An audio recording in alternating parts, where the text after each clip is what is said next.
ये प्रोग्राम तो कर लिया हूँ। Yes sir. ये नहीं किया सर, दूसरा किया है sir. Array as a function, मतलब ऑब्जेक्ट को फंक्शन आर्गुमेंट। ये कॉन्सेप्ट बताए थे कि नहीं, implicit explicit mode? Yes sir, ये वाला बताए थे। हाँ बोलिए। सर तो यहाँ पे जो हम लोग का ऑब्जेक्ट बनेगा उसको हम लोग एज अ आर्ग्यूमेंट के तौर पे फंक्शन में भेज सकते हैं सर। हाँ क्यों नहीं दे सकते हैं?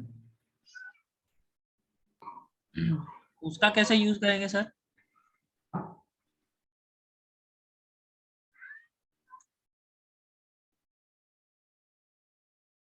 ये तो यहाँ पर बना ही हुआ है वो वाला प्रॉब्लम।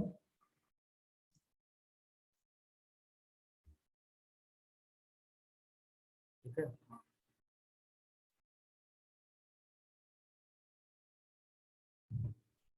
बताइए कोई इस तरह का प्रॉब्लम जिसमें एरे को पास करना हो। सर सर्चिंग का।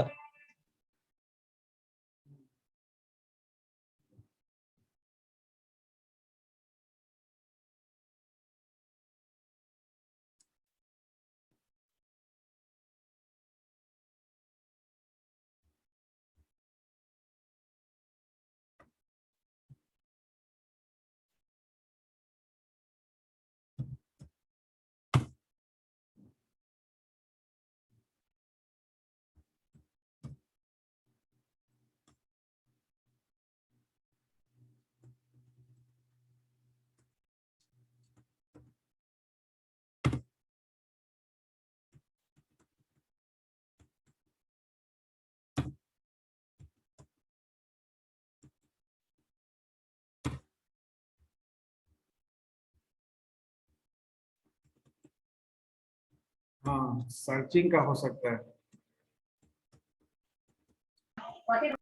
इसमें दोनों चीज यूज किया हुआ है इस प्रॉब्लम में, कि अगर हम कंस्ट्रक्टर अगर यूज कर रहे हैं तो डिस्ट्रक्टर को यूज कर सकते हैं, मेंबर फंक्शन डिस्ट्रक्टर को यूज कर सकते हैं फाइनल आउटकम जनरेट करने के लिए। और ऐसा जरूरी नहीं है कि अगर कंस्ट्रक्टर यूज कर रहे हैं तो कोई नॉर्मल फंक्शन नहीं बना सकते। तो आप कंस्ट्रक्टर के साथ नॉर्मल फंक्शन भी यूज कर सकते हैं प्रोग्राम में। तो constructor is just use for initialization purpose and your normal function is behaving like a behaving as per your requirement. तो जैसा रिक्वायरमेंट है उसके हिसाब से बिहेव करेगा। तो आप उसी के हिसाब से इसको कस्टमाइज सेट भी करेंगे। तो ये भी है कि कंस्ट्रक्टर अगर फंक्शन यूज कर रहे हैं तो वहां पर नॉर्मल फंक्शन भी यूज हो सकता है। लेकिन ये जो नॉर्मल फंक्शन है इसको आप पार्ट ऑफ द कंस्ट्रक्टर भी बना सकते हैं। दैट मीन्स कि if you want to use the same through constructor then you can also use constructor in place. तो both program works in a same manner. यार इम्प्लिसिट मोड भी हम लोग लास्ट क्लास डिस्कस किए थे example programme में। तो directly अगर ऑब्जेक्ट डिक्लेयर कर रहे हैं तो आपका जो है कंस्ट्रक्टर कॉल होगा। लेकिन अब देखिए general bill is the particular normal function. तो this normal function always need to call with the particular object. तो ये ऑब्जेक्ट के साथ इसको कॉल करना पड़ेगा। अगेन आप जब एक्सप्लिसिट मैनर में अगर कंस्ट्रक्टर को कॉल करेंगे तो ऑब्जेक्ट को डिक्लेयर करेंगे और कंस्ट्रक्टर को फंक्शन एक्सप्लिसिटली कॉल करेंगे। तो दो तरह से इनिशियलाइज किया हुआ है। एक इम्प्लिसिट मोड में कंस्ट्रक्टर को इनिशियलाइजेशन के लिए यूज किया गया है, एक एक्सप्लिसिट मोड में कंस्ट्रक्टर को इनिशियलाइज करने के लिए यूज किया गया है। लेकिन दोनों ही केस में जनरल यानी नॉर्मल फंक्शन को जो है वो ऑब्जेक्ट के साथ कॉल करना पड़ा। अगर ये चीज हम लोग कंस्ट्रक्टर लिखते तो कंस्ट्रक्टर के केस में, अब यहाँ जो हम मल्टी ऑब्जेक्ट डिक्लेयर कर रहे हैं कंस्ट्रक्टर के केस में, हमारा जो है वो एक ही बार में आपका जो है बिल जनरेट कर लेता। अगर हम सेपरेटली यूज करते तो अब यहाँ एक और चीज है, अगर पहले इसको रन करते हैं, आते हैं फिर ऑब्जेक्ट पर भी।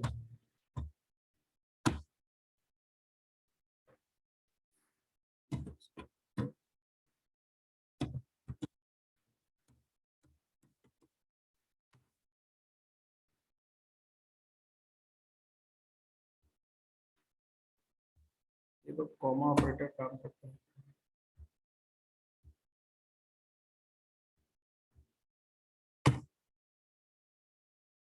चाहिए टर्मिनेट नीचे।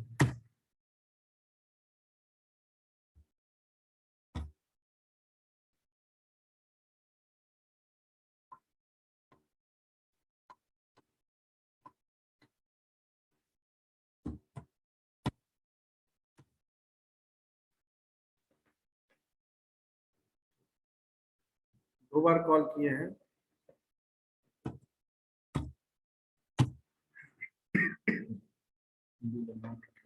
ठीक है, कैलकुलेट कर रहा होगा। अब देखिए सेम प्रॉब्लम को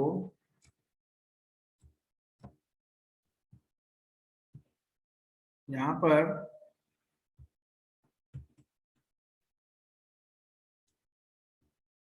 just make this one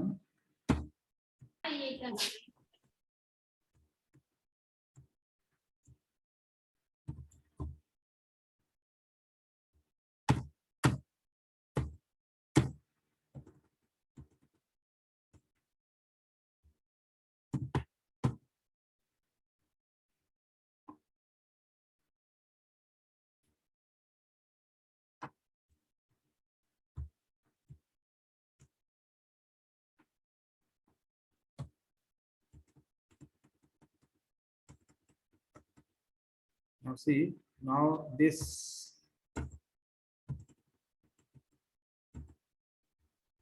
see what is that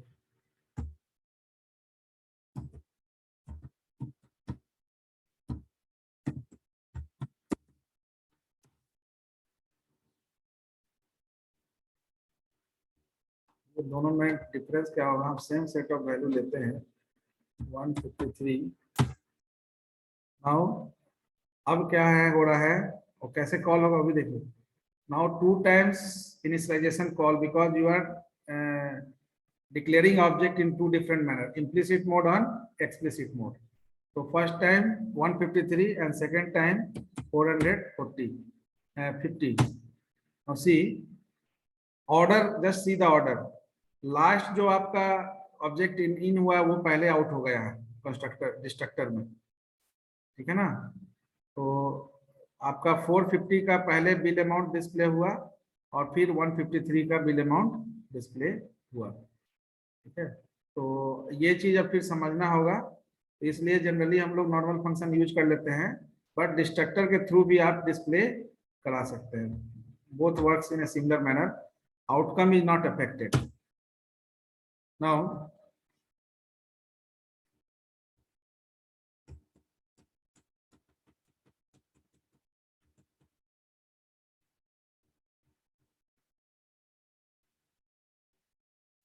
sir यहाँ जो कंस्ट्रक्टर होता है वो हमेशा पब्लिकली डिफाइन होता है। कल भी बताए थे जी लास्ट क्लास में। आप इसको पब्लिकली क्यों डिक्लेयर कर रहे हैं आपको पता है? तो क्लास का जो प्राइवेट और प्रोटेक्टेड मेंबर एक्सेस नहीं होता है, तो कंस्ट्रक्टर भी तो फंक्शन है ना। तो सर अगर यहाँ पे तो ठीक है सर वो प्राइवेट है, but with in the class तो उसका एक्सेसिबिलिटी रहेगा ही ना सर। मतलब क्या मतलब इसको प्राइवेट रखना चाहिए? नहीं सर वो काम नहीं करेगा, हम देखे हैं करके भी वो नहीं कर रहा था, इसलिए पूछ रहे। मेरा कहने का मतलब सर कि ये तो प्राइवेट है ना दोनों डेटा मेंबर। हाँ प्राइवेट का तो होता है कि आउटसाइड द क्लास एक्सेसिबल नहीं होता, विद इन द क्लास तो वो एक्सेसिबल होगा ही ना सर। तो सर फिर इसको पब्लिक बनाने का क्या जरूरत पड़ गया? कंस्ट्रक्टर तो ऑटोमेटिकली इन्वोक हो रहा है, इसको एक्सप्लिसिटली इन्वोक भी नहीं करना है सर। तो फिर इसको कंस्ट्रक्टर ऑटोमेटिकली इन्वोक हो रहा है, लेकिन आउटसाइड ऑफ द क्लास हो रहा है ना। यस सर, ऑब्जेक्ट क्रिएशन पे हो रहा है सर। आपका जो डेटा मेंबर है वो भी outside of the class use हो रहा है जब ये कंस्ट्रक्टर इन्वोक हो रहा है, लेकिन इनडायरेक्टली यूज हो रहा है, ठीक है। लेकिन आपका जो कंस्ट्रक्टर है वो डायरेक्टली यूज हो रहा है। Yes sir. Your data member is indirectly used through that constructor, but being a member function, being a special type member function, yes that sir. constructor also need to be declared under particular access specifier, which gives full support to access the particular constructor function outside of the class. तो ये support आपको visibility scope जो है वो public access fire ही दे सकता है, private और protected नहीं दे सकता है। That's why that constructor need to be declared under public access specifier. File. Yes sir. Now जो next इसमें है कि array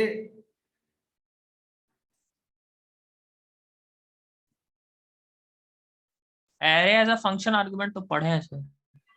तो फिर पूछ रहे हैं सर वो चीज नहीं पूछ रहे थे हम पूछ रहे थे सर कि जैसे जो ऑब्जेक्ट हम बनाते हैं ना सर, ऑब्जेक्ट भी तो एरे ही ना है, एरे ऑफ ऑब्जेक्ट है ना, तो उसका डेटा टाइप क्या होगा, क्लास टाइप होगा। क्लास टाइप होगा, तो सर उसी उसको भी हम फंक्शन आर्गुमेंट में एज अ एक्चुअल पैरामीटर के रूप में भेज सकते हैं। तो बिल्कुल, आप जब कॉपी कंस्ट्रक्टर लेते हैं तो कोई ऑब्जेक्ट को ही ना दूसरे में कॉपी करते हैं। अच्छा सर, अच्छा वो पढ़ लेंगे सर, एक बार कॉपी का कंस्ट्रक्टर नहीं पढ़े। अभी पढ़ाए कहाँ है जी, पढ़ लेना, इसमें है, ठीक है, यस। पढ़ाए नहीं।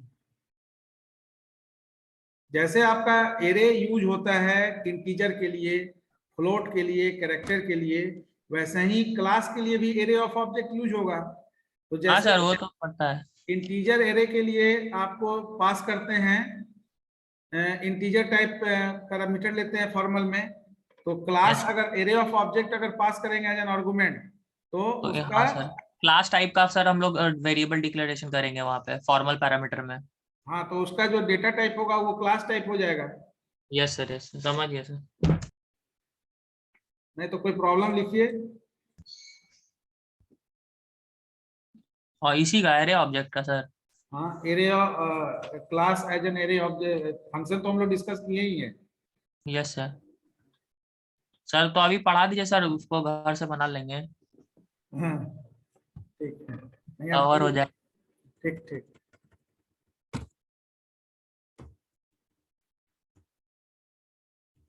Now some characteristics related to the constructor, तो कुछ कैरेक्टरिस्टिक्स तो when we define the constructor वहां पर डिस्कस कर लिए कि सबसे पहला चीज how it is special, how the constructor is a special function due to some characteristics followed for the particular constructor member function।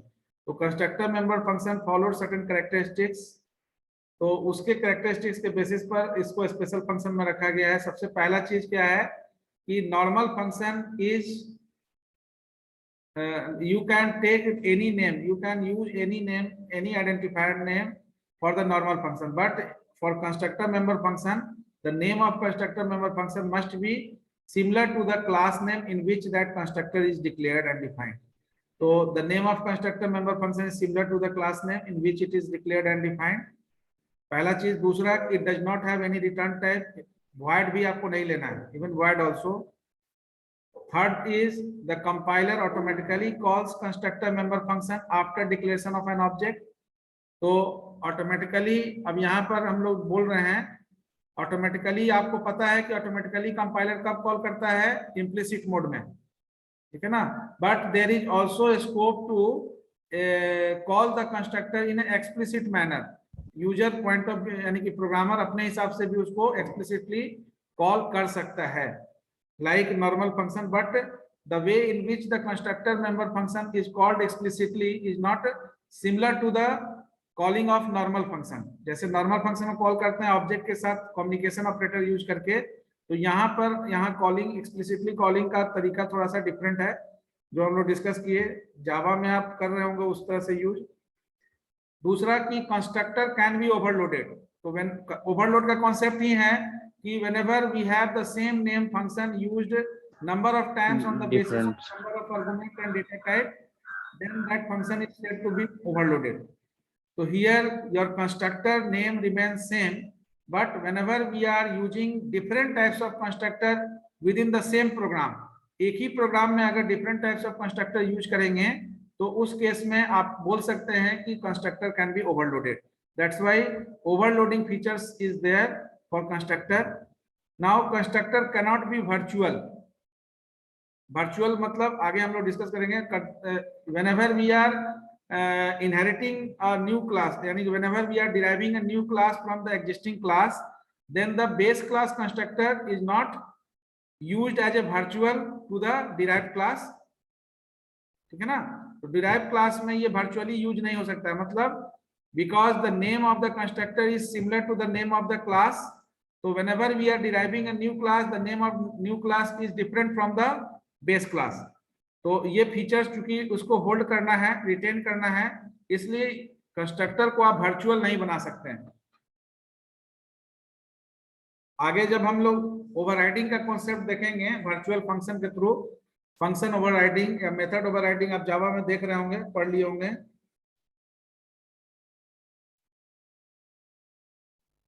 तो अभी नहीं पढ़े सर, मेथड ओवरलोडिंग तक पढ़ चुके सर। पाइथन में तो बहुत बार पढ़ लिए method overriding, overloading. Yes sir, Python में पढ़े, C# में भी पढ़ लिए सर। दोनों में डिफरेंस क्या लगता है आपको, ओवरलोडिंग और ओवरराइडिंग में? सर ओवरराइडिंग इनहेरिटेंस से एकदम डायरेक्टली रिलेटेड है सर। और सर ओवरलोडिंग में जैसा सर हम लोग मल्टीपल फंक्शंस बना रहे हैं सर, और जिसका सिग्नेचर सर डिफरेंट होता है सर। ओवरराइडिंग में या ओवरलोडिंग में? सर ओवरलोडिंग में सर, ओवरलोडिंग में सर मल्टीपल फंक्शंस एग्जिस्ट करते हैं विद डिफरेंट सिग्नेचर्स। और ओवरराइडिंग में? सर ओवरराइडिंग में सर जब जो बेस क्लास होता है सर उसमें जिस नाम से हम मेथड डिफाइन किया, अगर हम अपना जो डिराइव्ड क्लास है उसमें भी अगर हम उसी नाम के मेथड को डिफाइन कर दे रहे हैं सर, उसी नाम से मेथड को डिफाइन कर दे रहे हैं विथ द सेम सिग्नेचर, यहाँ सर सिग्नेचर सेम होना चाहिए, तब सर जो हमारा डिराइव्ड क्लास वाला मेथड है वो बेस क्लास वाले मेथड को ओवरराइड कर देगा सर। ठीक, तो नाम तो दोनों में सेम ही लिया जाता है, यहाँ पर मोर देन वन क्लास और सिंगल क्लास का अंतर है। तो कंस्ट्रक्टर इसलिए वर्चुअल नहीं बनाया जा सकता है, ये पॉइंट क्लियर है ना? कंस्ट्रक्टर मेंबर फंक्शन को ओवरराइड कर सकते हैं?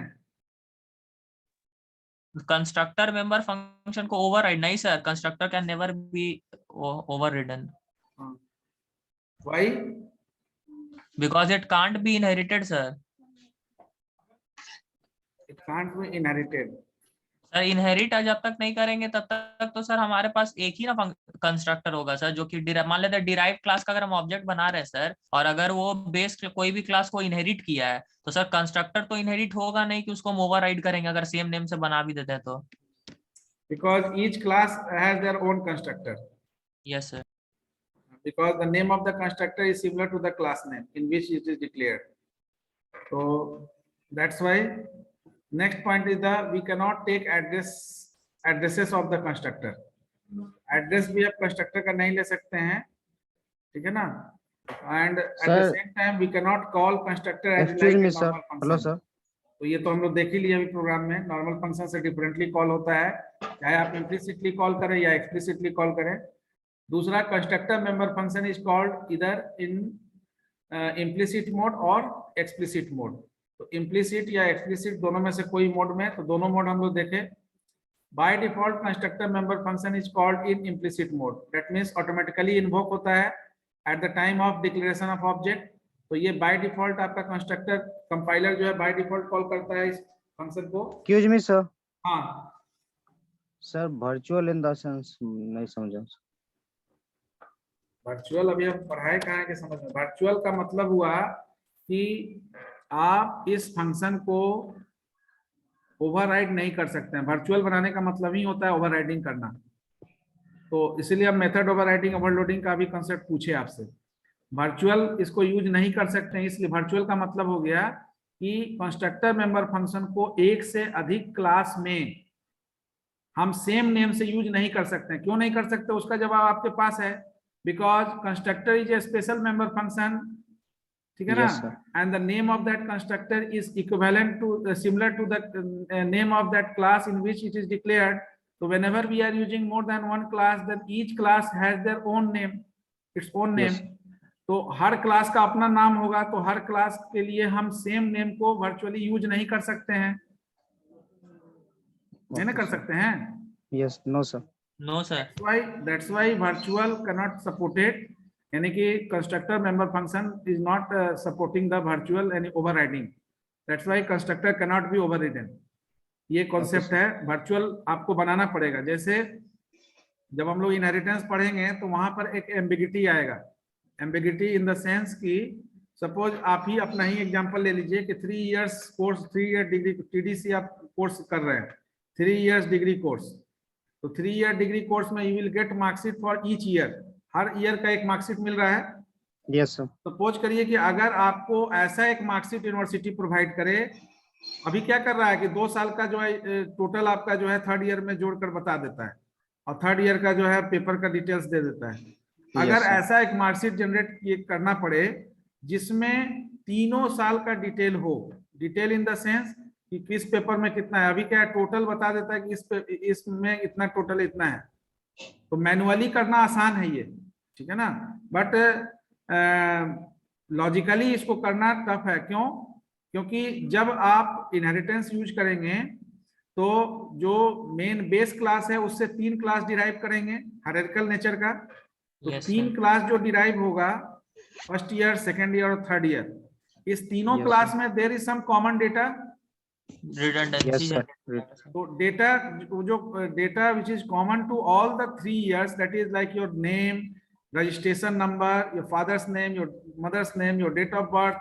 So these Roll are number also, common sir. data which is allocated each year along with some new attributes. तो Attributes, yes, मार्क्स आपका पेपर के बेसिस पर, हर साल पेपर बदलता है, मार्क्स चेंज होता है उसके बेसिस पर, लेकिन कुछ कॉमन डेटा है। Now whenever you are in the process to derive a new final class from these 3 derived classes, then the problem exists. What is the problem? Data redundancy problem exists. So the common data which is available with all the 3 years give you problem. Whenever you are coding, then you feel in discomfort to allocate. Your compiler also feel discomfort to allocate the data, ठीक है ना, in an appropriate manner, because अब वहां पर क्या है कि जो कॉमन डेटा है वो कंपाइलर को हमको बताना पड़ेगा कि that common data is directly visited from the base class, not from the individual derive classes, derive class 1, derive class 2, derive class 3। तो whatever common data we have, we just make that particular function, यानी कि आप वहां पर हमको क्या जरूरत पड़ेगा कि derivation of the particular class is must be virtually, अगर आपका virtually from the base class. तो once you use the virtual keyword, then whatever data common to the particular base class, compiler treat it directly from the base class, not considered from the पढ़ रहा है क्या? बिल्कुल पढ़ रहा है English English. क्या बोल रहा है जी? किसी का माइक ऑन था सर। बोलिए जी, माइक ऑन किए हैं, बताइए क्या बोलना है।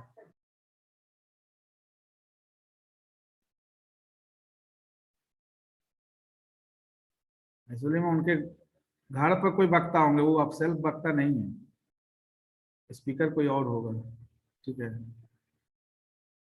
Now come to the particular point. तो virtual is clear? Yes sir, yes sir.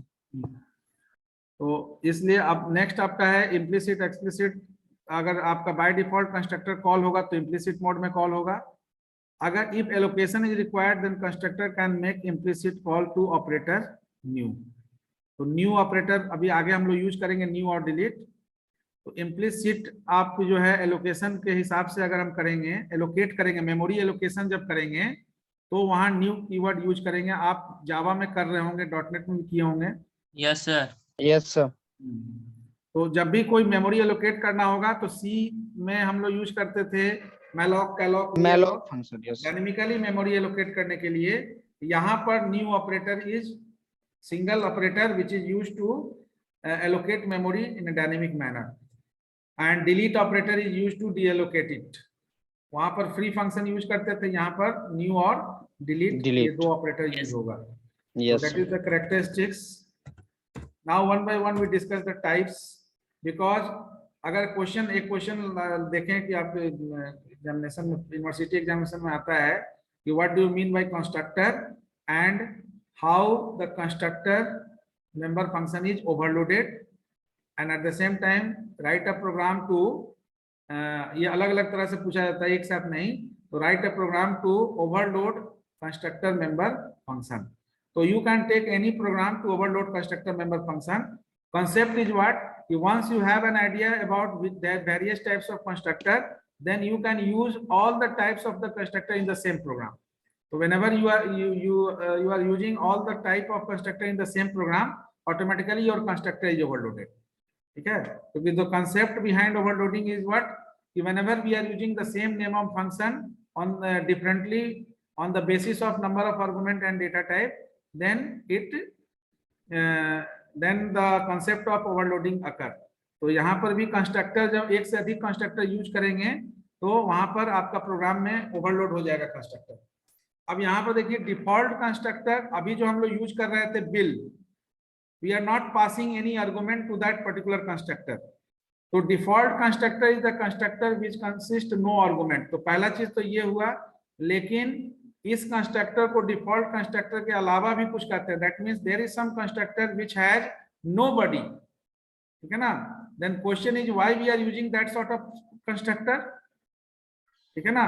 If there is a default constructor, तो दैट्स व्हाई यहाँ पर हम लोग ये दोनों चीज को डिस्कस करेंगे। पहले कि डिफॉल्ट कंस्ट्रक्टर और डू नथिंग कंस्ट्रक्टर। तो डू नथिंग कंस्ट्रक्टर और डिफॉल्ट कंस्ट्रक्टर भी उसको बोलते हैं without body, that is the first default constructor. Do nothing इसलिए कहा गया because that constructor that constructor contains no body, there is no any specific procedures included over there, that's why it is do nothing constructor, but that constructor is still doing something। तो बताएंगे कि क्या वो कर रहा होगा, क्योंकि you already have a concept of constructor। Sir without body है तो कंस्ट्रक्टर क्या करेगा, यही पूछ रहे ना सर।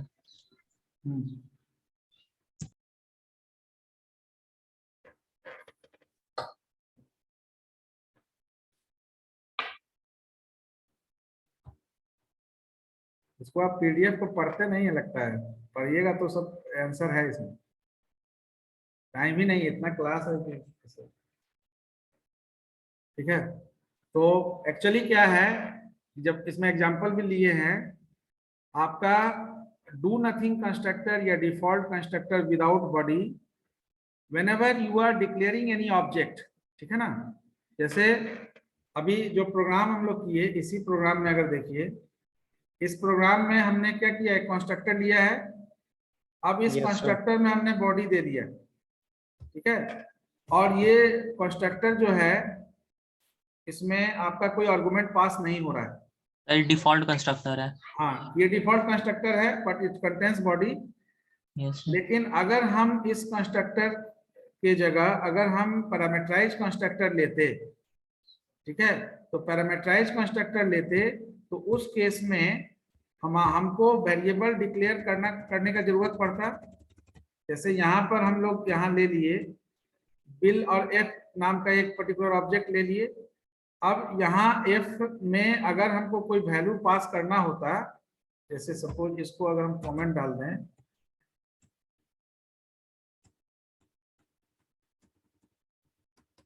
यहाँ पर सपोज करो कि यहाँ एक एंट्री कर देते हैं इंट एम, ठीक है, और ये इसको कमेंट बना डाल दो।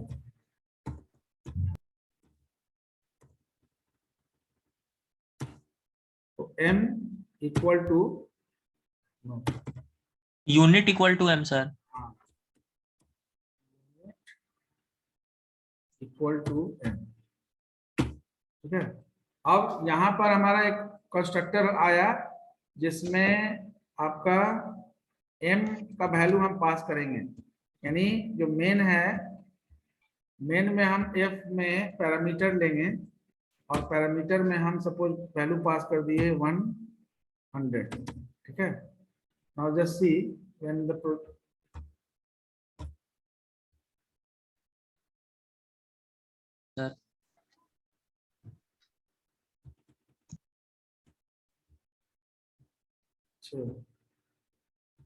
डिस्प्ले को बंद कर दिए हैं,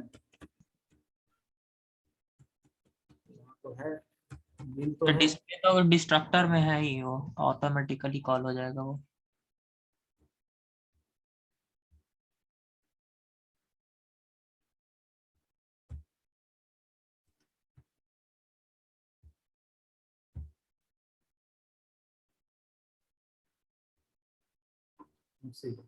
बिल अमाउंट 150, ठीक नहीं होगा। 100 है तो 200 फिक्स है इसमें, ठीक है। Now if you want to try, ठीक है,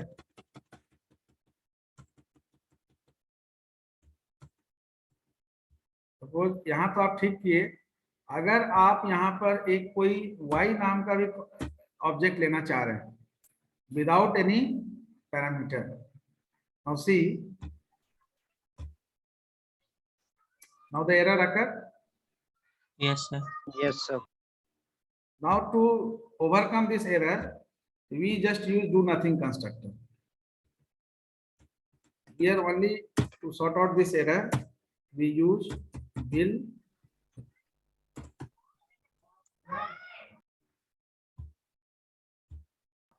सर ये भी यहाँ पे भी कंस्ट्रक्टर ओवरलोडिंग का कॉन्सेप्ट यूज हो गया सर। yes. सर ये कंस्ट्रक्टर ओवरलोड हो गया सर, एक तरह से कंस्ट्रक्टर ओवरलोडिंग। हाँ, ओवरलोडिंग तो हो ही गया, हो गया, लेकिन why I discuss these things कि आपके माइंड में ऐसा आएगा कि जब कंस्ट्रक्टर डिफॉल्ट कंस्ट्रक्टर है ही तो डू नथिंग कंस्ट्रक्टर क्या जरूरत है। तो इस तरह के केस में we need this types of do default constructor.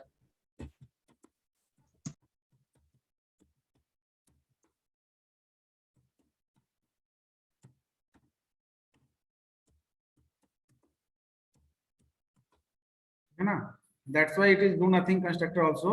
So this constructor only give privilege to declaration part of that object, ठीक है ना। ऑब्जेक्ट डिक्लेरेशन पार्ट को केवल सपोर्ट प्रोवाइड कर रहा है कि you can declare this object without, because there is do nothing constructor also available. तो if you are not passing any argument for that particular, then see what is the outcome by default.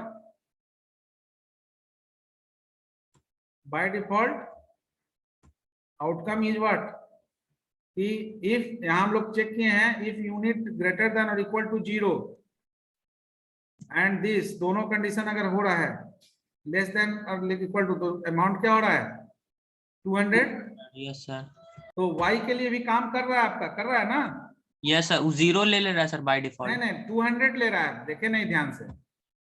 Yes sir, तो unit consumption को 0 ले रहा है sir वहां पे। हाँ 0 ले रहा है बाय डिफॉल्ट।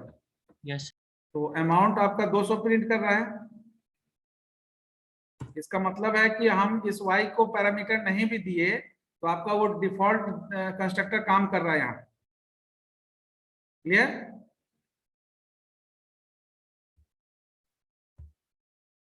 तो ये जो मेंशन किया हुआ है डू नथिंग कंस्ट्रक्टर और default constructor without body, if you have to take example, then you can take example in any program whenever you are in the process of overloading any member function. तो constructor या किसी member function को overload करना होगा तो उस case में you can take that example.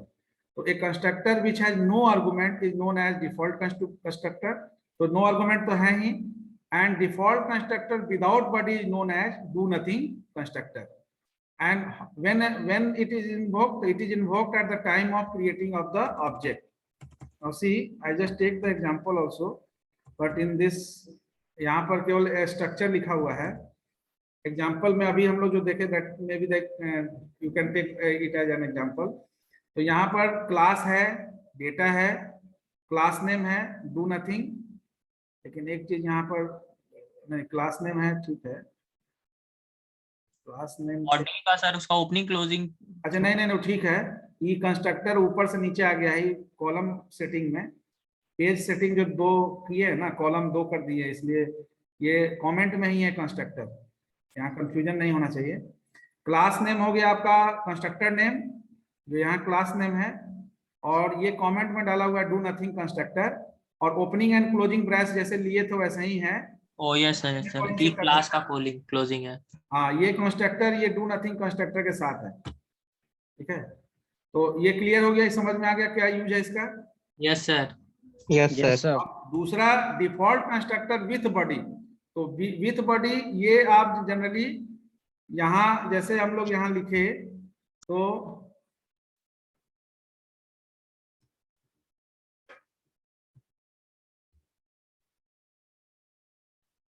अब यहाँ देखिए विथ बॉडी का मतलब हो गया कि अब धीरे धीरे हम लोग ओवरलोडिंग की तरफ जा रहे हैं। ठीक है, तो यहाँ पर अगर हम ये डिफॉल्ट कंस्ट्रक्टर विथ बॉडी देखें, तो विथ बॉडी अगर यूज कर रहे हैं तो यहाँ हम पास कर सकते हैं। ठीक है, इस केस में हम ये वैल्यू पास कर सकते हैं। यूनिट्स को पास कर देंगे वहीं पे सर। हाँ, अगर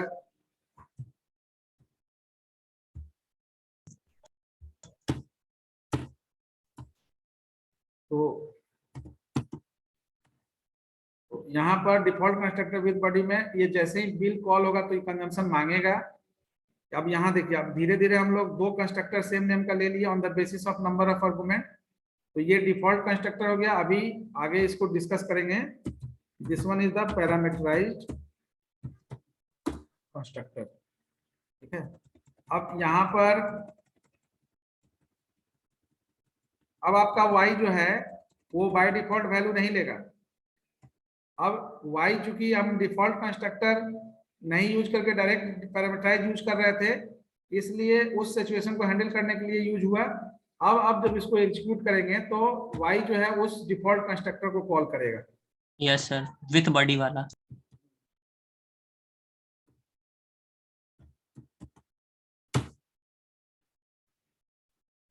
तो पहली बार आपसे मांगे पूछागा enter total unit of consumption, suppose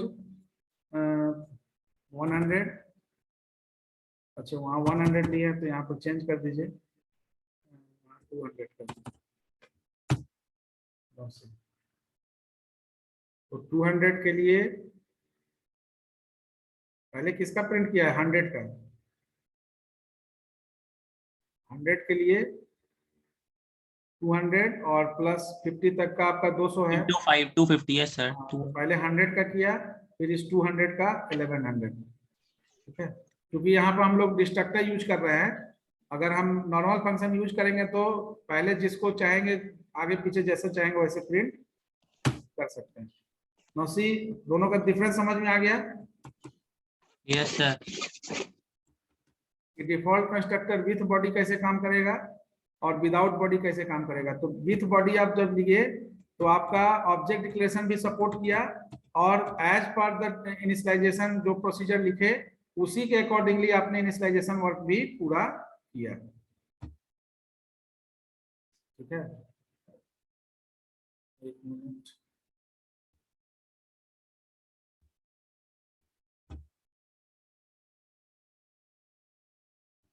इसको आप जहाँ लिखिएगा एग्जाम्पल समझने में सही रहेगा तो डाल देते हैं आपको चैट में।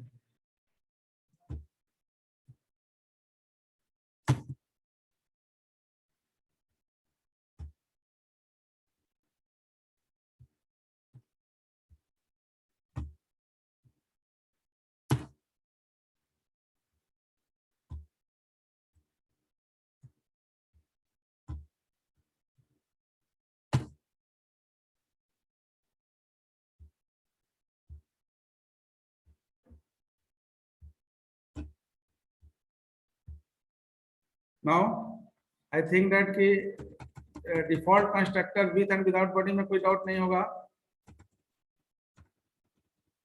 No sir. हाँ, तो default constructor with body that means argument नहीं होगा, लेकिन वो आपका बॉडी होल्ड करेगा। तो जैसा आप चाहते हैं कस्टमाइज करना उसके हिसाब से क्लास नेम, डेटा पब्लिक के अंदर class name and it contains body also. Earlier there is no body, right now अब आपका इसका बॉडी है। जैसे वहां पर हम लोग इंटर यूनिट कर लिए, that is the particular initialization work. Now second type of constructor is the parameterized constructor. Parameterized constructor का मतलब हुआ जो अभी हम लोग यूज भी कर रहे हैं। तो parameterized constructor is the constructor which has parameter. अब वो पैरामीटर आपका किसी तरह का डेटा टाइप हो सकता है, ठीक है, but it consist of the parameter.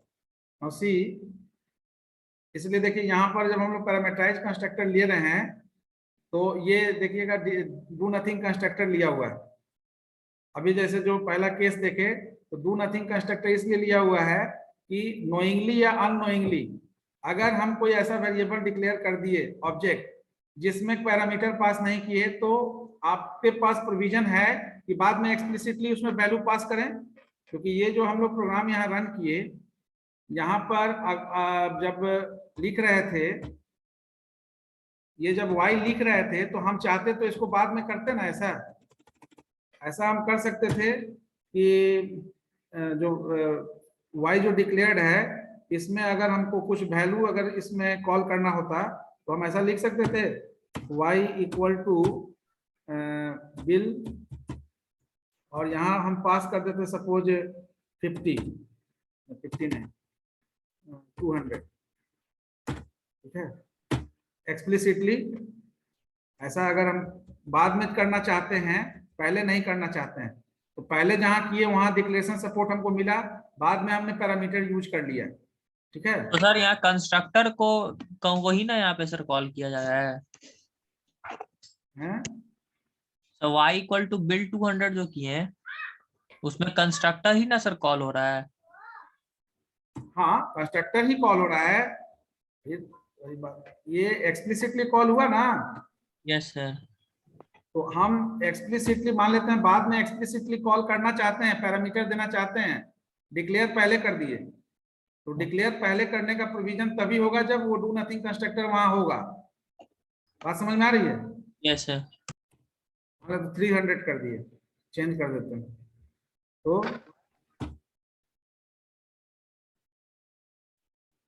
Different हो गया, 2 बार कॉल हो गया, एक बार आपका ऑटोमेटिकली कॉल हुआ, एक बार आपका यहां से एक्सप्लिसिटली कॉल हो गया।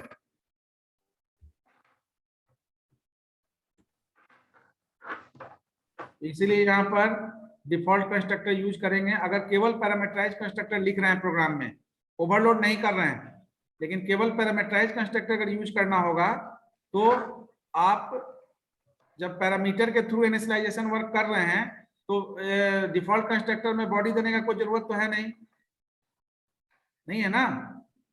No sir. ये चीज जो हम लोग यहाँ कर रहे हैं 100, ये चीज अगर मान ले तो यहाँ हम लोग कर दिए 300, मान लेते हैं 300 नहीं करना चाहते हैं, हम चाहते हैं कि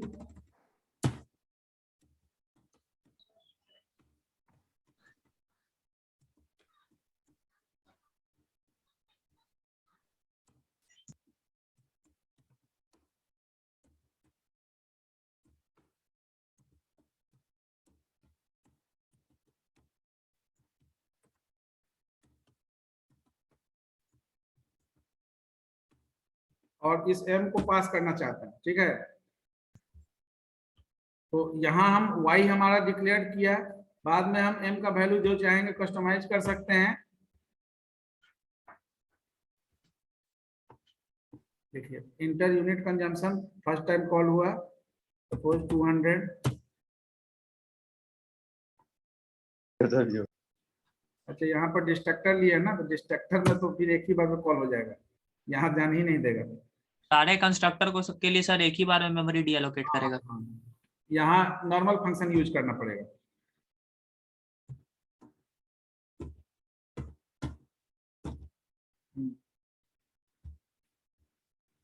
तो डेटा टाइप आर्गुमेंट इसको कंटिन्यू करेंगे नेक्स्ट क्लास में। कॉपी कंस्ट्रक्टर एक बार देख लीजिएगा, यहाँ एक प्रोग्राम है, पता नहीं कॉपी होगा कि नहीं, कॉपी टाइप कर लीजिएगा। इस प्रोग्राम में ओवरलोड किया हुआ तीनों कंस्ट्रक्टर, एक बार समझिएगा, अगर समझने में दिक्कत नेक्स्ट। तो ये क्वेश्चन एक है कि ओवरलोड कंस्ट्रक्टर मेंबर फंक्शन, तो you can use any program, ठीक है ना। whenever you are using whenever you are implementing any program by using several constructor, more than one type of constructor, at least 2 constructor भी अगर लिखते हैं तो overloading का हो जाता है कॉन्सेप्ट। Yes sir. और सर ऑब्जेक्ट बनाते वक्त स्पेसिफाई करेंगे कि हम पैरामीटर देंगे तो पैरामीटराइज वाला कॉल होगा, नहीं देंगे तो नॉन पैरामीटराइज वाला।